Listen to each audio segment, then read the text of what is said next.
Good morning students, welcome to filler form channel. तो आप हमारे जो स्टूडेंट सीटेट की तैयारी कर रहे हैं वो हमारे जो है सीटेट का जो टेलीग्राम चैनल है इसको ज्वाइन कर सकते हैं। इससे आपको बेनिफिट ये होगा, यहाँ पे हम आपको जो है स्टडी नोट्स प्रोवाइड करेंगे फ्री ऑफ कॉस्ट। और जो है यहाँ पर आपको जो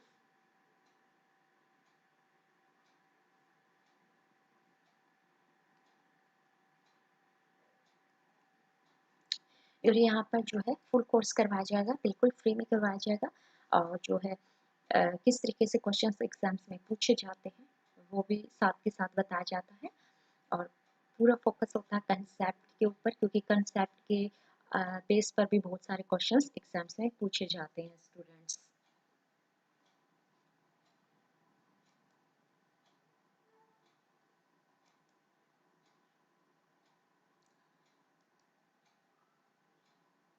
तो ये हमारा है सीटेट और एचटेट बैच।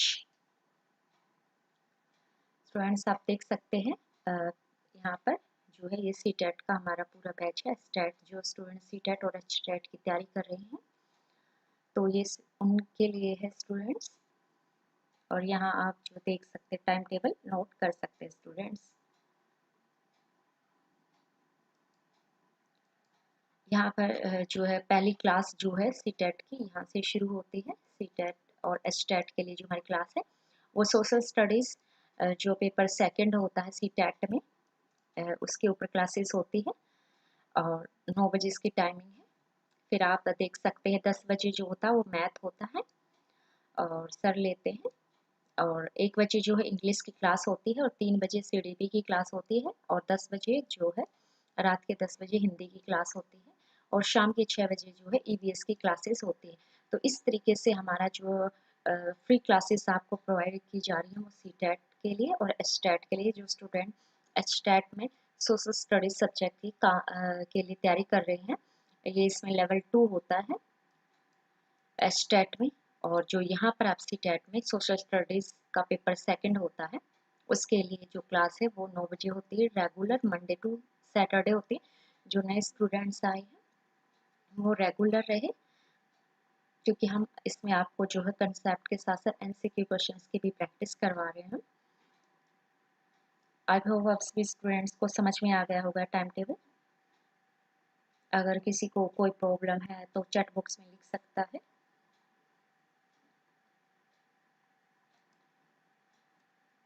ये हमारा फुल फोकस सीटेट के ऊपर जिसमें फ्री कोर्सेज करवाया जाएगा। और जो यहाँ हम आपके लिए जो कंटेंट लेकर आते हैं वो इस लेवल का होता है जिसमें से जो है 90 to 95 जो है पूरा जो आपको एग्जाम्स में क्वेश्चंस देखने को मिलेंगे।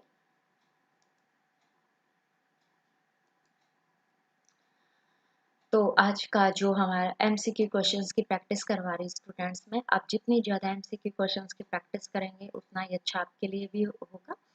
अ, जितनी ज़्यादा आप प्रैक्टिस कर सकते हैं एमसीक्यू क्वेश्चंस की प्रैक्टिस कीजिए, चाहे वो हिस्ट्री हो, ज्योग्राफी हो, इकोनॉमिक्स और सिविक्स की हो।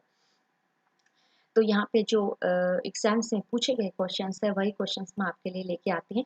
जो स्टूडेंट्स को इसका आंसर पता है वो जो है हमें चैट बॉक्स में लिख सकता है। इससे उसको पता चल जाएगा स्टूडेंट्स को कि उसको उसकी कितनी तैयारी हो चुकी है और कितनी उसको बाकी है। यहाँ पे मैं जो है इसके एमसीक्यू क्वेश्चंस के साथ आपको कंसेप्ट भी समझाऊंगी। तो भारतीय राष्ट्रीय कांग्रेस के लिए जो सेफ्टी वाल्व का सिद्धांत है किसने दिया था, इसका आपको नाम बताना है। Who gave the principle of safety valve to the Indian National Congress? तो इसमें आपको जो स्टूडेंट्स को आंसर पता है तो वो चैट बॉक्स में लिख सकता है।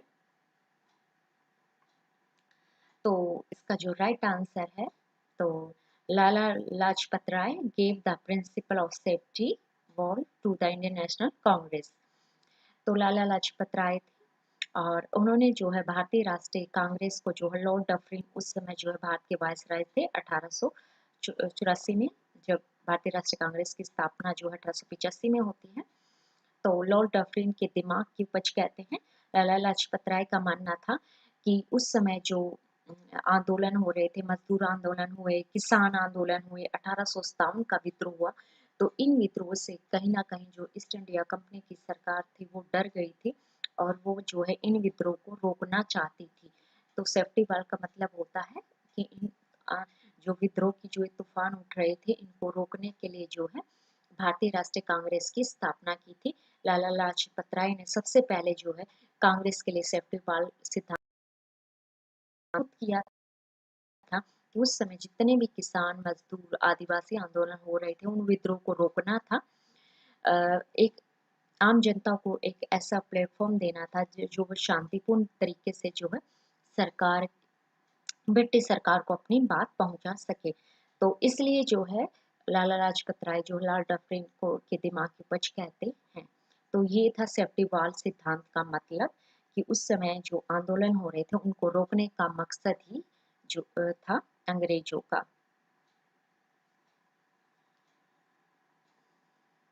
तो कई बार पूछ लिया जाता है जो एयू हम थे, जो इसकी स्थापना में महत्वपूर्ण भूमिका निभाते, उसकी जीवनी जो है वेडनबर्ग ने लिखी थी।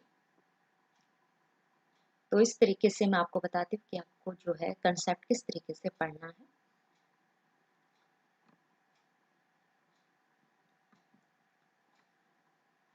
अठारह के बाद 1857 के जी का विद्रोह होता है, उसके बाद जब है एक एक्ट आता है 1858 का जो एक्ट आता है, उसमें जो है एक नई जो है पद बनाया जाता है, और इस एक्ट के अनुसार सारी वित्तीय, विधायी, प्रशासनिक शक्तियाँ किसको दी गई थी।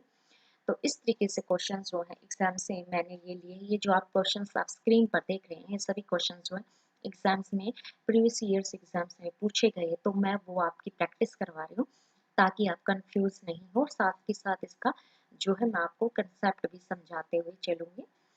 तो जो 1857 का विद्रोह होता है, तो उसके बाद जो है भारत सरकार अधिनियम जिसको बोलते हैं, और इसमें क्या कहा गया था, सारी वित्तीय, विधायी और प्रशासनिक शक्तियां जो है किसको दी गई थी। तो ये चार ऑप्शंस है, अगर आपको बिना आंसर देखे, अगर आपको आता है इसका क्वेश्चन पढ़ के पहले ऑप्शंस देखिए, अगर आपको आता है तो आपकी अच्छी तैयारी हो चुकी है। अगर नहीं आता है तो मैं बताती हूँ, इसका जो आंसर है वो ऑप्शन सी है। भारत के राज्य सचिव जो थे, एक नया पद जोड़ा जाता है, भारत के राज्य सचिव। इससे पहले जो है राज्य सचिव का पद भारत में नहीं होता था, लेकिन 1858 के बाद 1858 के बाद जो है भारत में राज्य सचिव का पद जोड़ दिया जाता है, और इसको जो है विधायी, प्रशासनिक शक्तियां संभालने की जिम्मेदारी दी जाती है। और जो पहले जो सचिव थे, ये एग्जाम्स में पूछा जाता है, पहले भारत के सचिव कौन थे, तो ये थे लॉर्ड स्टेनले। तो ये आप इसका नाम याद रखना, एग्जाम्स में पूछा जाता है। तो जो लॉर्ड स्टेनले थे, ये भारत के पहले सचिव थे, और इनका जो टाइम पीरियड था, इन्होंने जो 2 अगस्त 1858 से लेकर 11 जून 1859 तक जो है इस पद पर बने रहे थे। तो एग्जाम्स में पूछा गया है। तो ये पॉइंट्स भी फैक्ट इम्पोर्टेंट है, ये फैक्ट्स। एक तो ये पूछा गया था कि भारत में जो राज्य सचिव का पद है वो 1858 के एक्ट के तहत जोड़ा गया था, और इसका काम क्या था, इसका काम भारत की जो वित्तीय, प्रशासनिक शक्तियां थी, इसके हाथ में थी। और जो है पहले जो भारत सचिव थे वो स्टेनले थे। 1858 के एक्ट के बाद जो है ईस्ट इंडिया कंपनी का शासन समाप्त होता है, और भारत पे जो है ब्रिटिश क्राउन की सत्ता स्थापित होती है। तो इस तरीके से जो है 1858 के बाद काफी सुधार देखने को मिला था। स्टूडेंट, ये सभी जो है एग्जाम्स में आए हुए क्वेश्चंस है, वहां से मैंने जो है इस क्लास में ऐड किया आपके लिए। एक उपनिवेशवाद से आप क्या समझते हैं, तो इस तरीके से जो है कंसेप्ट के बेस पे आए हुए, तो आपको पहले उपनिवेशवाद का मतलब पता होना चाहिए, तभी आप इन तरीके जो है क्वेश्चंस का आंसर कर पाएंगे स्टूडेंट्स। तो जो उपनिवेशवाद का जो अर्थ होता है, वो आर्थिक शोषण के लिए दूसरे देश पर नियंत्रण स्थापित करना होता है। तो ये इसका राइट आंसर है। दूसरा ऑप्शन देखते हैं, उपनिवेशवाद का अर्थ दूसरे देश पर उसके रहने वालों के लिए एजुकेशन की व्यवस्था करना होता है, ये गलत है। भारत एक ब्रिटिश उपनिवेश था, जिसके प्राकृतिक संसाधनों का इस्तेमाल इंग्लैंड के आर्थिक हितों के लिए किया जाता था, ये बिल्कुल सही है। तो उपनिवेशवाद क्या क्या है, इस तरीके से मैं जो क्वेश्चंस आपको दिखा रही हूँ, इसको दिखाने का मकसद स्टूडेंट्स यही है कि आप समझें कि 4 ऑप्शन दिए होंगे और उसमें आपको अगर उपनिवेशवाद को पता होगा कि क्या होता है, तभी आप उसका आंसर कर पाएंगे। उपनिवेशवाद का मतलब होता है जब एक देश दूसरे देश की राजनीतिक और आर्थिक संसाधनों पर जो है कंट्रोल कर लेता है और उनका इस्तेमाल जो है अपने देश के लिए करता है, उसका और शोषण करता है दूसरे देश का। भारत जो है ब्रिटेन का उपनिवेश था और जो ब्रिटिश सरकार थी वो भारत का क्या है आर्थिक संसाधनों का इस्तेमाल करती थी। कच्चे माल को जो है ब्रिटेन में भेजा जाता था और इंग्लैंड में जो तैयार माल होता था उसको भारत में बेचा जाता था महंगी कीमतों पर। कच्चे माल को सस्ते कीमत में खरीदा जाता था और तैयार माल को जो है महंगी दामों पर बेचा जाता था। तो इसे उपनिवेश कहते हैं। उपनिवेश में हमेशा जो है होता है वो एक देश पर जब दूसरा देश नियंत्रण स्थापित करता है तो उसका आर्थिक शोषण किया जाता है। तो ये था उपनिवेशवाद का मतलब। तो आपको समझ में आ गया होगा कि किस तरीके से जो एग्जाम्स में कंसेप्ट के बेस पे भी क्वेश्चंस पूछे गए हैं। तो आपको कंसेप्ट भी समझना है पहले। फिर नेक्स्ट है भारत में कौन सा वामपंथी आंदोलन से जुड़ा हुआ नहीं है। इस तरीके के क्वेश्चंस भी आपको एग्जाम्स में देखने को मिलेंगे स्टूडेंट्स। तो अगर आपको आंसर मालूम है तो आप चैट बॉक्स में लिखिए और जो है जो स्टूडेंट्स बताएगा उसका नाम यहाँ पर अनाउंस किया जाएगा, जो राइट आंसर बताएगा। तो स्टूडेंट जो है क्लास को आप लास्ट तक देखिए क्योंकि आज जो है मैं इम्पोर्टेंट क्वेश्चन ही हमेशा लेके आती हूँ आपके लिए। तो आज भी मैं इम्पोर्टेंट क्वेश्चंस लेके आई हूँ, एमसीक्यू क्वेश्चंस। ये एग्जाम्स में पूछे गए क्वेश्चंस को ऐड किया है तो आपको पता हो चलेगा, इसी से आपको पता चलेगा कि आपकी कितनी प्रैक्टिस हुई है या नहीं हुई है। तो किसी स्टूडेंट्स को अगर इसका आंसर पता है कि भारत में वामपंथी आंदोलन से कौन जुड़ा हुआ नहीं था तो वो आपको चैट बॉक्स में लिखना है। तो इसका जो राइट आंसर है वो है राम मनोहर लोहिया जो थे, अब वो जो है वामपंथी आंदोलन से जुड़े हुए नहीं थे। तो जो है पीसी जोशी ये वामपंथी आंदोलन से जुड़े हुए थे, एमएन रॉय भी जुड़े हुए थे, मुजफ्फर अहमद भी जुड़े हुए थे, लेकिन राम मनोहर लोहिया जो है वो वामपंथी आंदोलन से जुड़े हुए नहीं थे। तो इस तरीके से क्वेश्चन जो है वो जो सिविक्स आता है सोशल स्टडीज में, जो पॉलिटिकल साइंस के स्टूडेंट्स हैं और जो हिस्ट्री में भी ये इस तरीके का क्वेश्चन पूछे गए हैं। तो आपको जो है आप जब एनसीईआरटी की स्टूडेंट्स बुक पढ़ते हैं तो आपको जो है इस तरीके से पढ़ना है ताकि आपको जो है पता चले कि एग्जाम्स आपको कंसेप्ट किस तरीके से पढ़ना, आपको बुक्स किस तरीके से पढ़ने की, कौन से वामपंथी आंदोलन से जुड़े हुए थे। तो उनके नाम याद रखना, पीसी जोशी और ये एमएन रॉय और मुजफ्फर अहमद ये वामपंथी आंदोलन से जुड़े हुए थे। अभी नेक्स्ट देखते हैं। और माचू पिचू का प्रसिद्ध नगर किस सभ्यता का केंद्र था। तो इस तरीके से वर्ल्ड हिस्ट्री से भी कुछ क्वेश्चंस हैं जो एग्जाम्स में पूछे गए हैं। तो यहाँ पर जो है इसका जो आंसर अगर आपको पता हो, माचू पिच्चू का प्रसिद्ध नगर किस सभ्यता का केंद्र था, तो ये इनका जो सभ्यता थी उसका प्रसिद्ध केंद्र था, इनका। तो स्टूडेंट्स अगर आप क्वेश्चंस के आंसर कर पाते हैं तो आप समझ लेना आपकी तैयारी अच्छे से हो चुकी है। अगर आप इनके आंसर दे पाने में असमर्थ है तो इसका मतलब आपको अभी और एमसीक्यू क्वेश्चंस की प्रैक्टिस करने की आवश्यकता है। अब ये सर्वेंट्स ऑफ इंडिया सोसाइटी की स्थापना इम्पोर्टेंट है, एग्जाम्स में पूछा गया है कि सर्वेंट्स ऑफ इंडिया सोसाइटी की स्थापना कब हुई थी, किसने की थी, इसका क्या कार्य था, ये इम्पोर्टेंट है और इससे बहुत सारे क्वेश्चन एग्जाम्स में पूछे गए हैं। तो सर्वेंट्स ऑफ इंडिया सोसाइटी की स्थापना जो है 12 जून 1905 को गोपाल कृष्ण द्वारा की गई थी। तो servants of India society was found by Gopal Krishna Gokhale in 12 June 1905। इस संगठन के द्वारा जो है एक पत्रिका भी लॉन्च की जाती है जिसका नाम था हितवाद। हितवाद भी इसकी एक पत्रिका थी और इसका जो प्रकाशन हो 1911 से शुरू होता है। तो इम्पोर्टेंट फैक्ट्स है स्टूडेंट्स, आप अपने नोट्स तैयार कर लीजिए। ये इम्पोर्टेंट फैक्ट्स है, और जो इससे से जुड़ी हुई पत्रिका थी हितवाद जुड़ा हुआ था, और इसका प्रकाशन जो 1911 से शुरू होता है, और इसका कार्य क्यों क्या था, यह जो है समाज में स्वच्छता, शिक्षा, स्वास्थ्य और अन्य सामाजिक कार्य करती थी। या लोगों के जो गरीब लोग थे उनकी शिक्षा की व्यवस्था करना, उनकी स्वास्थ्य की व्यवस्था करना, ये सारे कार्य जो है ये सर्वेंट्स ऑफ इंडिया सोसाइटी करती थी।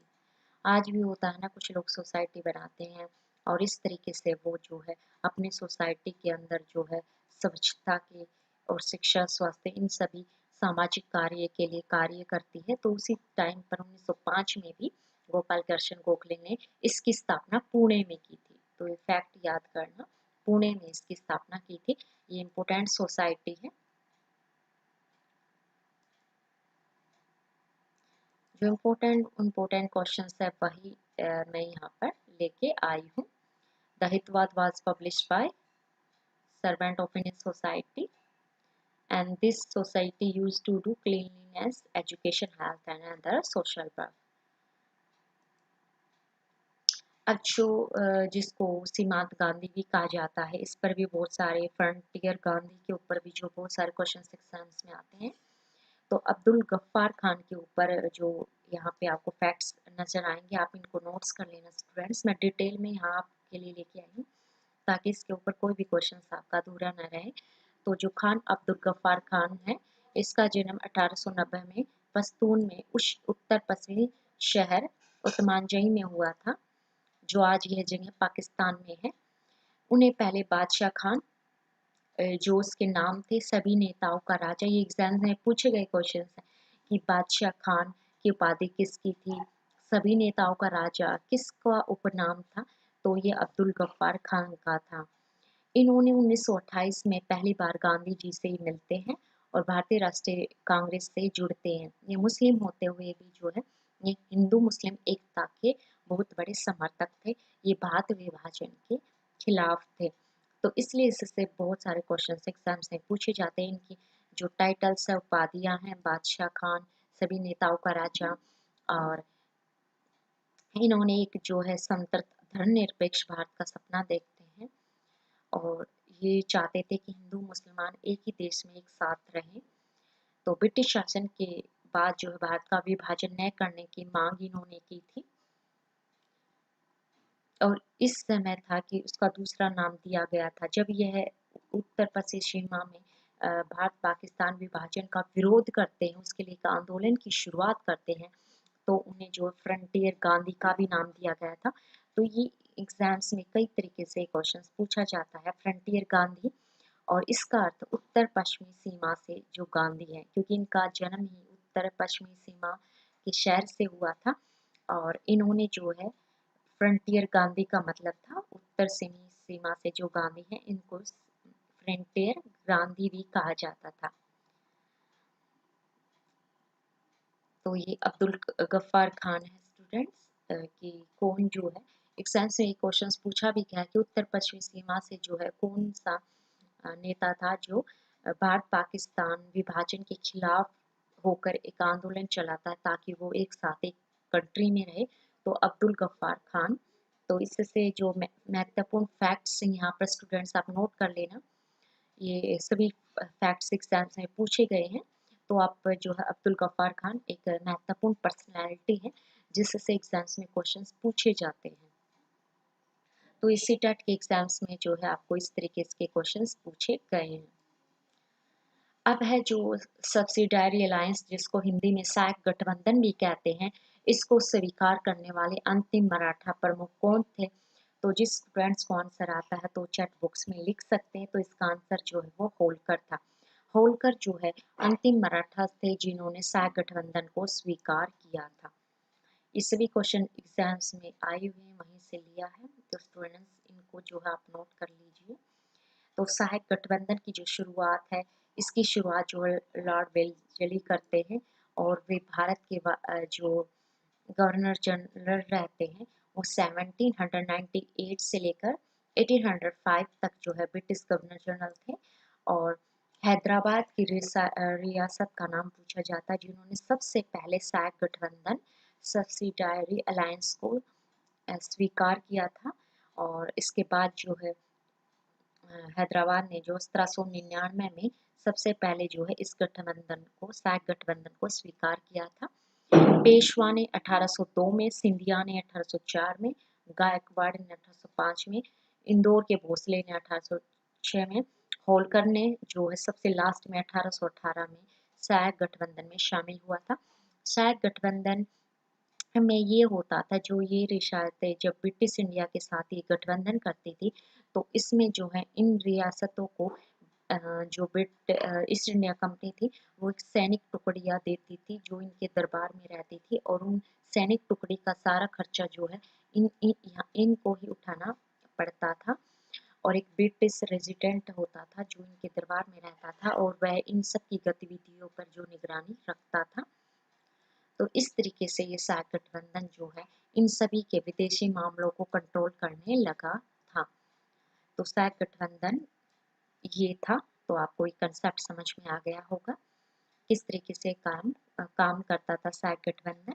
इसमें जो है जैसे कि इन रियासतों का अगर दूसरी रियासतों के साथ झगड़ा होता था, तो अंग्रेजों ने कहा कि वो उनको सैनिक टुकड़ियां प्रदान करेंगे, बदले में उनको जो उन सैनिक टुकड़ियों का खर्चा उठाना पड़ेगा।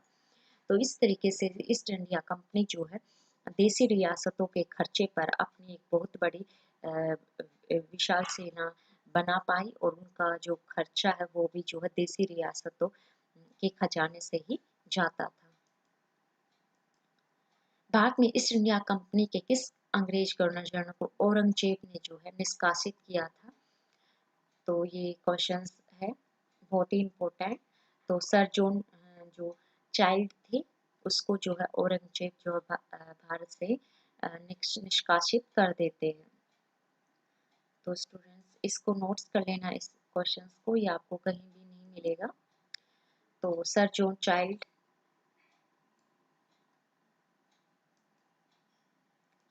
नेक्स्ट, निम्नलिखित में से किस आध्यात्मिक गुरु के बचपन का नाम गदाधर चट्टोपाध्याय था? इम्पोर्टेंट है। गदाधर चट्टोपाध्याय का नाम था रामकृष्ण परमहंस था। आध्यात्मिक गुरु थे, ये योगी थे, और इनके बचपन का जो नाम था गदाधर चट्टोपाध्याय थे। ये स्वामी विवेकानंद के गुरु थे, और स्वामी विवेकानंद इन्हीं के नाम पर जो है 1897 में जो है रामकृष्ण मिशन की स्थापना करते हैं। तो रामकृष्ण मिशन की स्थापना किसने की थी? विवेकानंद ने की थी, और विवेकानंद ने इसकी स्थापना जो 1897 में की थी। ये पूछा गया क्वेश्चन है एग्जाम से, रामकृष्ण मिशन की स्थापना किसने की थी, कब की थी? और इसके गुरु स्वामी विवेकानंद के गुरु रामकृष्ण परमहंस थे, और उनके बचपन का नाम गदाधर चट्टोपाध्याय था। और जो विवेकानंद ने कहा था कि मानव की सेवा ही ईश्वर की सेवा करना है, ये कथन था, विवेकानंद का कहना था, ऐसा मानना। अब जो है आगे देखते हैं, बैरकपुर विद्रोह के बारे में पूछा जाता है, इसका जो टाइम है वो इम्पोर्टेंट है। एग्जाम में बैरकपुर विद्रोह कब हुआ था? ये 1824 में हुआ था, ये क्वेश्चन पूछा गया है। और उस समय अंग्रेजों का बर्मा के साथ युद्ध चल रहा था। तो यह बैरकपुर विद्रोह इसलिए होता है क्योंकि उस समय जो है जो भारतीय सैनिक थे उनको जो समुद्र पार युद्ध लड़ने के लिए, बर्मा के साथ युद्ध करने के लिए भेजा जाता है। लेकिन भारतीय सैनिकों का मानना था कि उस समुद्र पार करके दूसरे देश में जाएगा तो वह अपनी जाति से भ्रष्ट हो जाएगा। ऐसा पहले जो है हिंदू समाज में ऐसा देखने को मिलता था। तो इसी वजह से जो है 1824 में जो बैरकपुर विद्रोह होता है, तो बैरकपुर विद्रोह इम्पोर्टेंट है। इसके पीछे क्यों हुआ, ये कब हुआ, किसके काल में हुआ, बहुत सारे फैक्ट्स इससे आपके बनते हैं। एक ही एमसीक्यू क्वेश्चन से कितने बन जाते हैं। बैरकपुर में विद्रोह हुआ 1824 में हुआ, किसके काल में हुआ? लॉर्ड एमहर्स्ट के काल में हुआ था। और जो है इसके उस समय जो है बर्मा के साथ युद्ध चल रहा था, और जो भारतीय सैनिकों को जो है समुद्र पार करके युद्ध में भेजा जाता था। लेकिन जो भारतीय सैनिक थे उनको लगा कि इससे उनकी जाति भ्रष्ट हो रही है, इसके कारण वो ये विद्रोह करते। तो बैरकपुर विद्रोह का आपको कारण पता चल गया होगा कि किस तरीके से ये विद्रोह की शुरुआत होती है। नेक्स्ट देखिए, निम्नलिखित में से किस वर्ष में नागपुर नागपुर को जो है डलहौजी 1853 में जो है ईस्ट इंडिया कंपनी में मिलाते हैं, और जो है इसको बाद में जो है 1861 में मध्य प्रांत में मिला दिया जाता है। तो ये मोस्ट इम्पोर्टेंट क्वेश्चन स्टूडेंट्स को नोट कर लीजिए। जो लॉर्ड डलहौजी की लैब्स का सिद्धांत था, उसमें नागपुर को 1853 में जो है ईस्ट इंडिया कंपनी में मिलाया जाता है, और 1861 में जो है मध्य प्रांत में इसको मिला दिया जाता है। नेक्स्ट क्वेश्चन स्टूडेंट्स, तो मानवता के ऊपर जो पुनर्जागरण का टॉपिक है उसमें भी इस तरीके के क्वेश्चंस देखने को मिलेंगे। तो जिस स्टूडेंट्स को इसका आंसर आता है वो स्टूडेंट चैट बॉक्स में लिख सकते हैं। किसी को कोई डाउट्स हो वो चैट बॉक्स में लिख सकता है, हमको आंसर दिया जाएगा। तो स्टूडेंट्स यहाँ पर जो है मानवतावाद जो है उसके बारे में बताना है, क्योंकि कौन सा असत्य है। तो मानवतावाद जो मनुष्य पर ही ज़्यादा ध्यान देता है, मनुष्य की गतिविधियों पर, ये बिल्कुल सही है। और यूरोप में जो पुनर्जागरण हुआ था उस समय मानवतावाद और तर्क को जन्म दिया गया था, ये बात भी सही है। सबसे पहले इटली में जो है पुनर्जागरण आंदोलन की शुरुआत होती है, और मानवतावाद को शेक्सपियर के साहित्य में जो है अच्छे से एक्सप्लेन किया गया था।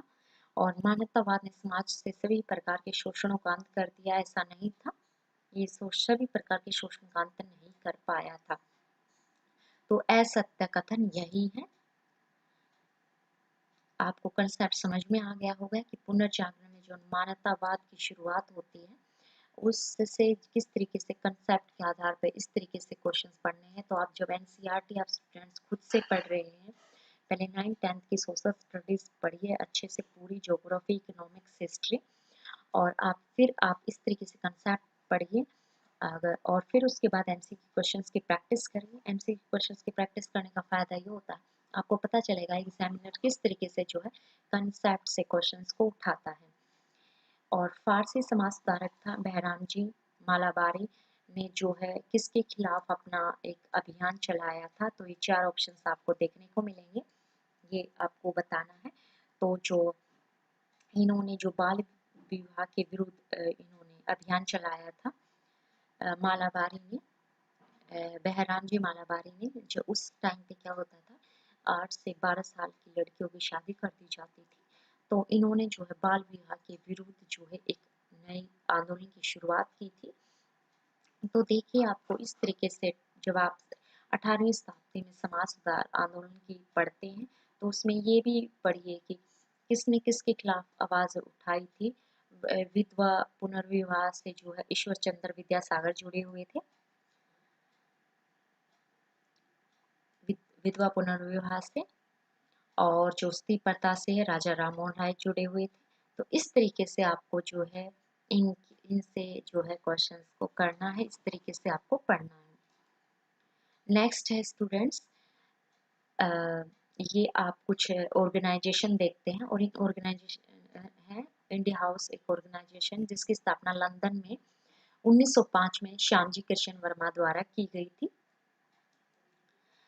तो आपको ये भी याद रखना है, कौन सा सही नहीं वो बताना है। ये बिल्कुल सही है, श्यामजी कृष्ण वर्मा 1905 में इंडिया हाउस की स्थापना लंदन में करते हैं, और इसकी स्थापना इसलिए की गई थी ताकि वहाँ के ब्रिटेन के लोगों को, बाहर के लोगों की जो दुर्दशा उसके बारे में बता सके। बरिंदर कुमार घोष ने भवानी मंदिर की स्थापना की थी, बिल्कुल ठीक है। मदन लाल ढींगरा ने 1908 में जो है कर्जन वैली की हत्या कर दी थी। और जो है खुदीराम बोस, लॉर्ड हार्डिंग बम से कोई लेना देना नहीं है, क्योंकि लॉर्ड हार्डिंग पर बम हमला जो है भगत सिंह करते हैं। तो ये खुदीराम बोस ये जो है यहाँ पर गलत है। तो इस तरीके से क्वेश्चन स्टूडेंट्स आपको एग्जाम्स में देखने को मिलेंगे, कंफ्यूज नहीं होना है। ये भी क्वेश्चन पूछे गए हैं, श्यामजी कृष्ण वर्मा ने किसकी स्थापना की थी, बरिंदर कुमार घोष ने मंदिर से जुड़े हुए, मदन लाल ढींगरा ने कर्जन वायली की हत्या की थी। ये भी क्वेश्चन एग्जाम्स में पूछे गए हैं, इसलिए आपको इनको भी ध्यान में रखना। और यहाँ पर जो गलत है वो खुदीराम बोस, लॉर्ड हार्डिंग पर बम हमला इन्होंने नहीं किया था, इन्होंने किंग्सफोर्ड पर हमला किया था। किंग्सफोर्ड जो थे उन पर इन्होंने हमला किया था, लॉर्ड हार्डिंग पर इन्होंने हमला नहीं किया था। तो इस तरीके से क्वेश्चन स्टूडेंट्स आपको पढ़ना है ताकि आपके एग्जाम्स में अच्छा स्कोर कर पाए आप। तो ऐसे क्वेश्चंस, एमसीक्यू क्वेश्चंस आपको कहीं पर भी देखने को नहीं मिलेंगे। यहाँ आपके लिए मैं जो लेके आती हूँ, तो सोहराब रुस्तम की महाकाव्य में क्या शामिल है, की कथा किस महाकाव्य में शामिल है? तो सोहराब रुस्तम का संबंध शाहनामा से है। अब इस तरीके से क्वेश्चन स्टूडेंट्स आपको देखने को मिलेंगे कि घटना सही तिथि क्रम में लगाइए। मीर जाफर की मृत्यु कब हुई थी, ये भी आपको पता होना चाहिए। 1765 में हुई थी इसकी मृत्यु। अब नेक्स्ट है कि बक्सर का युद्ध 1764 में हुआ था। ब्लैक होल दुर्घटना सिराजुद्दौला के काल में हुई थी। कलकत्ता में जो एक कोठी थी उसमें जो है अंग्रेजों को बंद कर दिया जाता है और वहां पर उनका दम घुटने से मृत्यु हो जाती है। उसको ब्लैक होल दुर्घटना का नाम दिया जाता है और ये घटना हुई थी 1757 में। 1757 में जो है ब्लैक होल दुर्घटना घटित हुई थी। सरोजोदा जो है कलकत्ता में एक कोठी थी, वहां पर अंग्रेजों को बंद कर देते हैं और उनका दम घुटने से उनकी मृत्यु हो जाती है। इसी दुर्घटना को ब्लैक होल दुर्घटना का नाम दिया जाता है। इलाहाबाद की संधि जो है वो 1765 में होती है। तो यहाँ पर इस तरीके से आपको इनको तिथि कर्म के अनुसार लगाना है। तो सबसे पहले ये जो हुई थी, ये ब्लैक होल की दुर्घटना हुई थी 1757 में, फिर बक्सर का युद्ध हुआ था और फिर जो है मीर जाफर की मृत्यु हुई थी और फिर इलाहाबाद की संधि अगस्त 1765 में होती है। लास्ट में ये भी है। और क्लाइव की कलकत्ता के गवर्नर के रूप में अपना प्रथम कार्यालय पूरा कर इंग्लैंड चले गए थे वो, तो इस 1760 में वापस चले जाते हैं भारत से। तो इस तरीके से जो है इन सभी का, ये जो भी हिस्टोरिकल इवेंट्स हैं, इनका आपको डेट याद पता होनी चाहिए। 5 हिस्टोरिकल इवेंट्स हैं, महत्वपूर्ण हैं, इनकी डेट्स मैंने आपको बताई है। तो क्लाइव जो है वो कलकत्ता के गवर्नर होते हैं और जो वो है इंग्लैंड वापस चले जाते हैं। वो 1760 में वापस चले जाते हैं और 1763 में ये वापस भारत में आते हैं। तो ये महत्वपूर्ण क्वेश्चन है रॉबर्ट क्लाइव का। तो ये घटनाएं आपको क्रम के अनुसार याद रखनी है और इनको इस तरीके से लगाना है।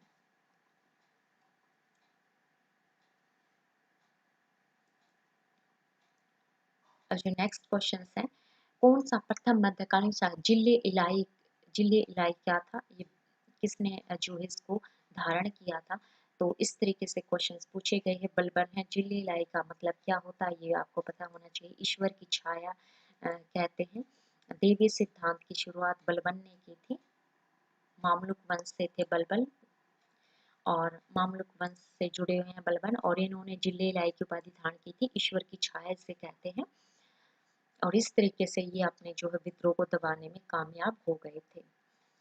17वीं शताब्दी में भारत से सबसे ज्यादा निर्यात होने वाली वस्तु सूती वस्त्र था। अंग्रेज सबसे ज्यादा जो सूती वस्त्र 17वीं शताब्दी में भारत से जो है निर्यात करते थे।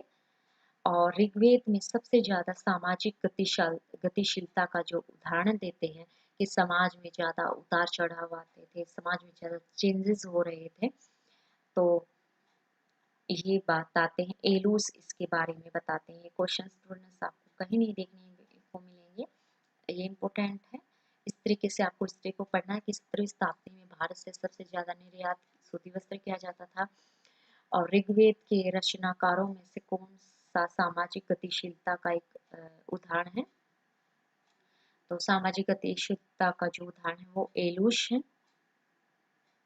ये नाम याद रखना है। नेक्स्ट क्वेश्चन देखते हैं। 1923 में कॉर्फू विवाद किन देशों के मध्य हुआ था? तो ये यूनान और इटली के बीच में हुआ था। यूनान और इटली के बीच में जो 1923 में कॉर्फू विवाद होता है। यूरोप में कौन समाजवादी नेता थे? ये इम्पोर्टेंट है। Robert Owen, Saint Simon, Charles Fourier, ये फ्रांस से थे। ये सभी जो है समाजवादी नेता थे। रेबोट समाजवादी नेता नहीं थे। तो समाजवादी भी एक टॉपिक है जो सीटेट का पेपर सोशल स्टडीज में वो मोस्ट इम्पोर्टेंट है। समाजवाद से क्वेश्चन आते हैं, तो इस तरीके का क्वेश्चन जो है उस समाजवाद का जो टॉपिक है यहाँ से लिया गया है। तो जो रॉबर्ट ओवन, सेंट साइमन और चार्ल्स फूरियर जो है समाजवादी थे। ये आपको याद रखना है। इसका राइट आंसर हो जाएगा 1 2 3। मैनोरियल व्यवस्था ये सामंतवाद से जुड़ी हुई थी। सामंतवाद से भी क्वेश्चन आते हैं। सामंतवाद में जो है राजा जो होता था वो जमीन जो है सामंतों को देते थे और बदले में सामान लोग जो है राजा को सैनिक टुकड़ियां प्रोवाइड करते थे। और ये सामंत लोग क्या करते थे, जो इसमें सरदार होते थे ये अपनी जो है जागीरें बना लेते थे और उसमें बहुत सारे दासों को रखते थे अपने अंदर और उनसे काम करवाते थे। दासों की जो दशा बहुत खराब थी सामंतवाद के काल में। और मैनोरियल व्यवस्था जो है सामंतवाद से जुड़ी हुई है, तो मैनोरियल व्यवस्था भी आपको अच्छे से पढ़ना है। इससे क्वेश्चन पूछे जाते हैं सामंतवाद से।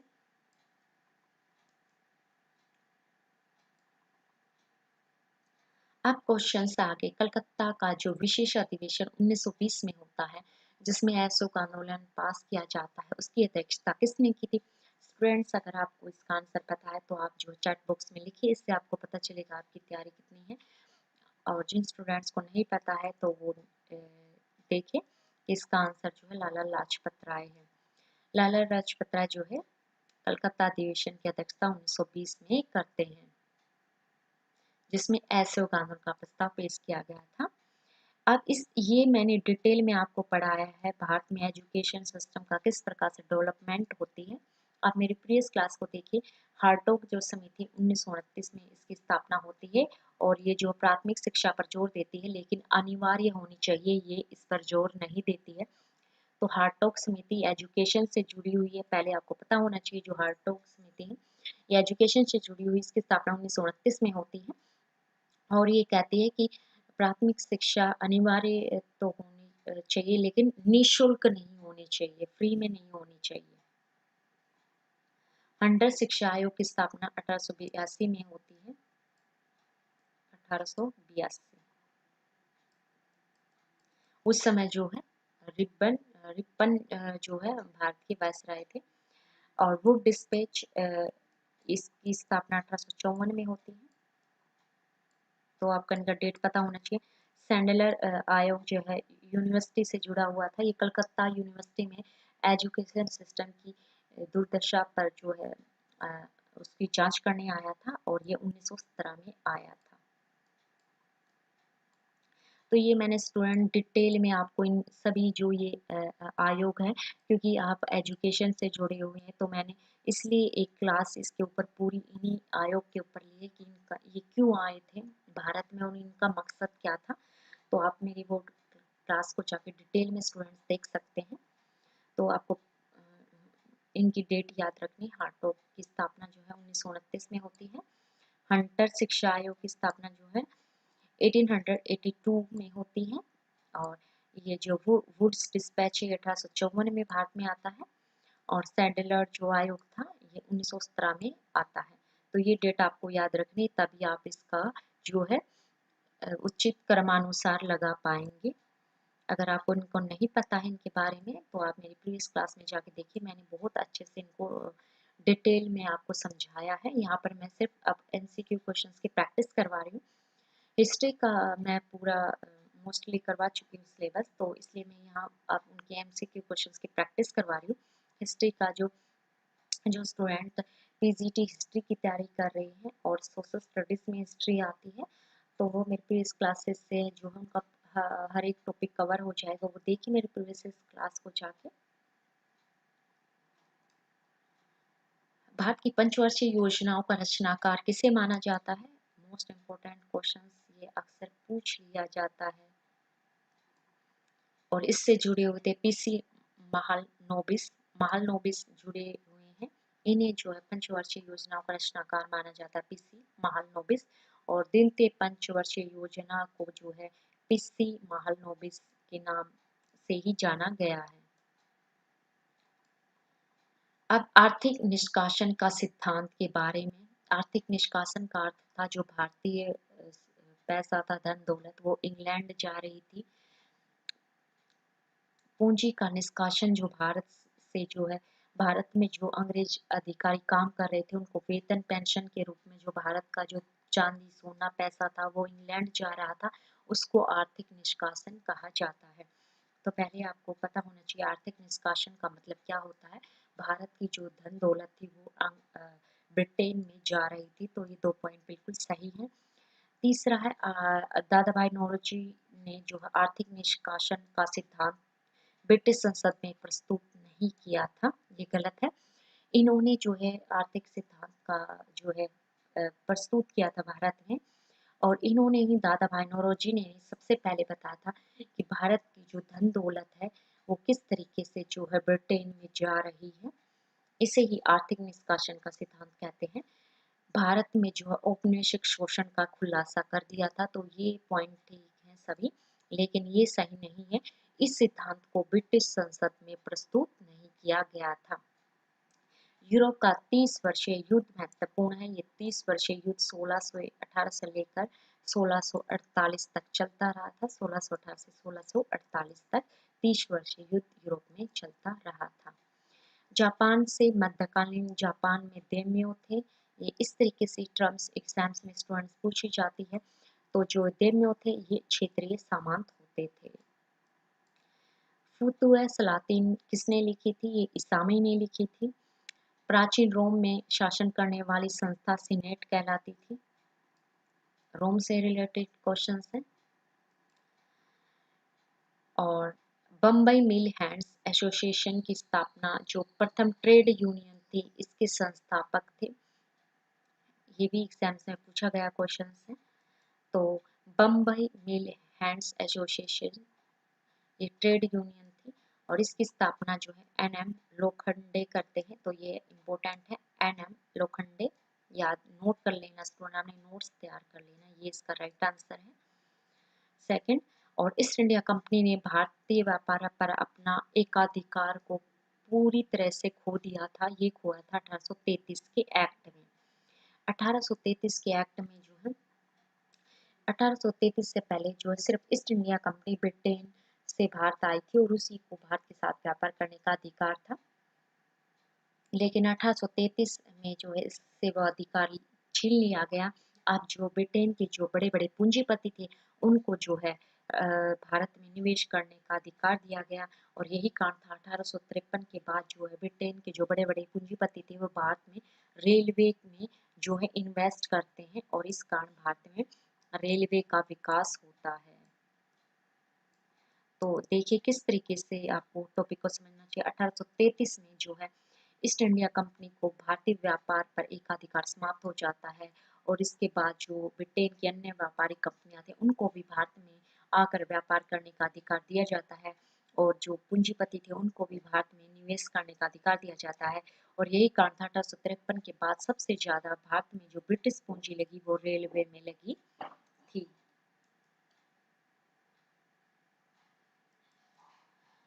और दूसरा क्वेश्चन है पुलकेशिन द्वितीय ने हर्षवर्धन को हराया था। ये बात बिल्कुल सही है, लेकिन वह उत्तरी भारत में अपने राज्य का विस्तार करना चाहता था, इसलिए उसने हर्षवर्धन को नहीं हराया था। तो ए सही है परंतु आर गलत है। तो स्टूडेंट इस तरीके से भी आप जब हर्षवर्धन के बारे में पढ़ते हैं तो उसमें आता है कि पुलकेशिन द्वितीय ने हर्षवर्धन को हराया था। क्यों हराया था? तो हर्षवर्धन जो अपने साम्राज्य का विस्तार दक्षिण भारत तक करना चाहता था, लेकिन पुलकेशिन द्वितीय जो हर्षवर्धन को हरा देता है, नर्मदा नदी के तट पर हरा देता है। ये इंपॉर्टेंट क्वेश्चन है स्टूडेंट। 4 आश्रमों का उल्लेख सबसे पहले किस ग्रंथ में मिलता है? एग्जाम्स में आए हुए क्वेश्चन है स्टूडेंट्स, बार बार इसलिए बोल रही हूँ ताकि आप इसको नोट कर लें। तो ये जो जाबालो उपनिषद था इसमें सबसे पहले 4 आश्रमों का वर्णन मिलता है, और सिर्फ 3 आश्रमों का वर्णन छंद जो उपनिषद है उसमें मिलता है। एक छंद उपनिषद में सिर्फ 3 आश्रमों का उल्लेख मिलेगा, लेकिन चारों की जब बात आती है, 4 आश्रम जो थे ब्रह्मचार्य जीवन, गृहस्थ जीवन, वानप्रस्थ और सन्यासी जीवन, ये 4 आश्रम थे, और इनका वर्णन सबसे पहले जो है जाबालो उपनिषद में मिलता है। और सिर्फ 3 का पूछे तो 3 का छंद उपनिषद में वर्णन मिलता है। निम्नलिखित में से कौन सी बंदरगाह पर वास्को डी गामा नहीं गए थे? तो वो मंगलोर नहीं गए थे, बाकी कोचीन, कालीकट और कन्नूर यहाँ पे वो जाते हैं। कोचीन, कालीकट, कन्नौज में जाते हैं, लेकिन मंगलोर कभी नहीं गए वास्को डी गामा। निम्नलिखित से किसने जो मामल्लपुरम नगर की स्थापना की थी? तो ये जो है नरसिंहवर्मन फर्स्ट थे। इसने जो है मामल्लपुरम नगर की स्थापना की थी। इस शैली के मंदिर जो आपको देखने के मिलेंगे, ये पल्लव वंश के थे, नरसिंहवर्मन फर्स्ट पल्लव वंश से जुड़े हुए हैं। इन्होंने जो है मामल्लपुरम की स्थापना की थी। पुलकेशन द्वितीय ने हर्षवर्धन को हराया था। राजेंद्र चोल के संस्थापक थे। सुंदर पांडवी जो है चोल वंश से जुड़े हुए हैं।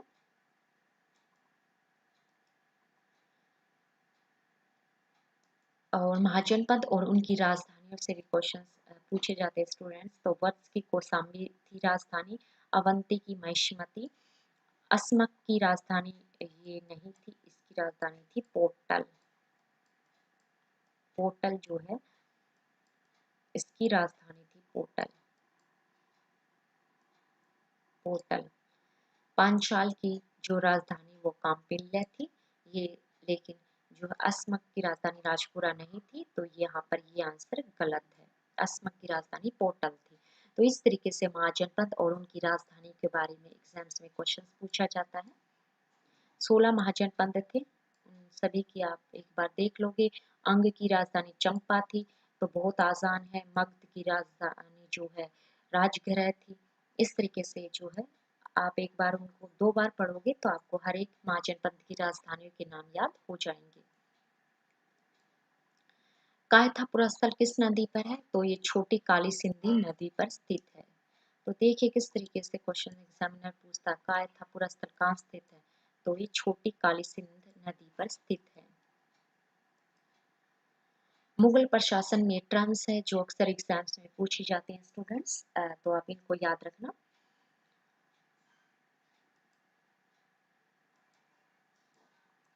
तो मीर आतिश जो थे वो तोप खाने का अध्यक्ष होता था। आतिश याद रखिए। बर्बर था, ये वन अध्यक्ष था, मीर बर्बर। और जो मुशरिफ था ये राजस्व सचिव था। बिरतात जो था ये कारखानों का अध्यक्ष था, तो ये गलत है। महालेखा जो होता था उस समय मुस्तफी था। जो तफी होता था वो महालेखा था, परीक्षक। तो महालेखा परीक्षक उस समय मुस्तफी था। और जो ये नाजिर ब्यूतात है, ब्यूतात लास्ट में याद रखना, ब्यूतात ये जो है कारखानों का अध्यक्ष था, ब्यूतात। तो ये कुछ टर्म्स होती है मुगल प्रशासन में जो इससे क्वेश्चन पूछा जाता है। आतिश तोपखानों से जुड़ा हुआ था। बर्बर वन का अध्यक्ष था। और जो मुशर्रफ था ये राजस्व सचिव था। और ब्यूतात कारखाने से जुड़ा हुआ अध्यक्ष था। और महालेखा का काम जो करता था ये मुस्तफी करता था। 1857 की क्रांति का अग्रगामी था। सन्यासी विद्रोह जो है 1855 में होता है, तो इसलिए इसको जो है कहा गया है। नील विद्रोह जो है 1859 से लेकर 60 में होता है। इनका आपको टाइम पीरियड पता होना चाहिए, इनको तिथि क्रम में लगाना पूछा जा सकता है। उलगन जिसको उलगुन विद्रोह हुआ था, ये हुआ था 1899 में। और जो है पैबना विद्रोह हुआ था ये 1873 में हुआ था। 1873 से 76 तक हुआ था। तो ये सारे विद्रोह के बारे में भी मैंने आपको जो पढ़ाया है, नील विद्रोह के बारे में, सन्यासी विद्रोह, उलगुलन विद्रोह और जो पैबना विद्रोह है, ये सारे विद्रोह के बारे में मैंने आपको प्रीवियस क्लासेस में क्लास ली है। तो इनके सभी की आप टाइम नोट कर लेना। इनको तिथि क्रम में लगाने में भी पूछा जाता है। तो नील विद्रोह का टाइम पीरियड याद रखना 1859, सन्यासी विद्रोह 1855, उलगुलन 1899 और पैबना विद्रोह 1873 में होता है। और शांति भूमि और रोटी का नारा किससे जुड़ा हुआ है? तो ये रूस की क्रांति से जुड़ा हुआ है। शांति भूमि और रोटी, भूमि शांति रोटी ये सब चाहिए थे, ये नारा था रूस की क्रांति का। तो स्टूडेंट्स ये बढ़िया नोट्स हैं, आपको कहीं पर भी नहीं मिलेंगे, आप इसको नोट कर लेना, ये रूस की क्रांति से जुड़ा हुआ है। और अब ये स्वराज्य पार्टी के बारे में है। स्वराज्य पार्टी ने जो है काउंसिल में प्रवेश लेने का फैसला क्यों किया था? तो वह 1919 के अधिनियम की कमजोरियां उसका विरोध करने के लिए ही वह इसमें काउंसिल प्रवेश करती है। वह सरकार से सहयोग नहीं करना चाहती थी, तो ये सही नहीं है। वह सरकार से सहूलियत चाहती थी, ये भी सही नहीं है। वह राजनीतिक अनुभव प्राप्त करना चाहती थी, ये भी सही नहीं है। सिर्फ ये राइट ऑप्शन है। वह 1919 के अधिनियम की कमजोरियों की जो आलोचना करने के लिए, सरकार की नीतियों की आलोचना करने के लिए स्वराज पार्टी का गठन किया जाता है 1923 में। और जो है ये काउंसिल का जो चुनाव होता है उसमें ये प्रवेश करते हैं ताकि सरकार की नीतियों की आलोचना की जाए। सैग संधि के बारे में सही नहीं है। सैग संधि, सैग गठबंधन जो सब्सिडारी अलायंस था, इसके बारे में आपको पता होगा, तभी आप इसके जो है बता पाएंगे आंसर। मैंने पहले भी बताया है। सैग संधि में क्या हुआ था? ब्रिटिश साम्राज्य के विस्तार का एक महत्वपूर्ण कदम था, ये बिल्कुल सही है। सैग संधि अंग्रेज और देसी रियासतों के बीच हुई थी, बिल्कुल सही है। देसी राजाओं ने अंग्रेज दूतों को अपने राज्य में रहने की अनुमति नहीं दी थी, ये गलत है, दी थी। देसी राजाओं ने उनके राज्य में रहने वाली अंग्रेजी सेना का खर्च उठाया था, ये बिल्कुल सही है। इस जो एमसीक्यू क्वेश्चन है, इससे आपको पूरा अच्छे से समझ में आ गया होगा। सैग संधि की शुरुआत 1798 में जो है लॉर्ड वेल्जली करते हैं और इसका मकसद था, ये चीजें थी।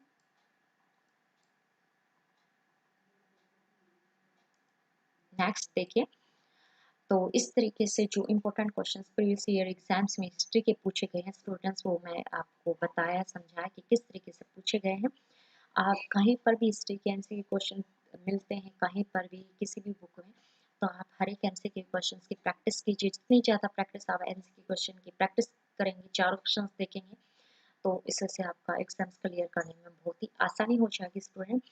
और हमारे फिलर फॉर्म चैनल को सब्सक्राइब कीजिए, तभी आप जो है कमेंट कर पाओगे। तो फिलर फॉर्म चैनल सर्च करिए यूट्यूब पे, उसको सब्सक्राइब कीजिए, प्लेलिस्ट में जाइए वहाँ पर, और मेरी सी टेट की क्लास वहाँ पे आपको नजर आएगा, सी टेट क्लास लिखा होगा वहाँ पर। और उसमें मेरी जो 47 जो वीडियोस है, अभी रिसेंटली मैंने पढ़ाया 47 क्लासेस मेरी वहाँ हो चुकी हैं, तो आप उन सभी को देखिए। उन सभी से जो है आपका जो है हिस्ट्री का जो सब्जेक्ट है वो कंप्लीट हो चुका है, इसलिए मैं इसके एमसीक्यू क्वेश्चंस की प्रैक्टिस करवा रही हूँ। आपका हिस्ट्री का जो सब्जेक्ट है वो काफ़ी स्ट्रॉन्ग हो जाएगा। तो स्टूडेंट्स रेगुलर रहिए, आप जितना रेगुलर रहेंगे उतना ही आपके चिटारी रहेंगे। 9 बजे होती है, जो स्टूडेंट्स आज नहीं आए हैं, 9 बजे होती है class, daily Monday to Saturday होती है। और मेरे प्रीवियस क्लासेस को जाके देखिए, आपको कंसेप्ट के साथ मैंने जो है आपको एमसीक्यू क्वेश्चंस की प्रैक्टिस करवाई है। तो क्लासेस को वीडियो को लाइक कीजिए।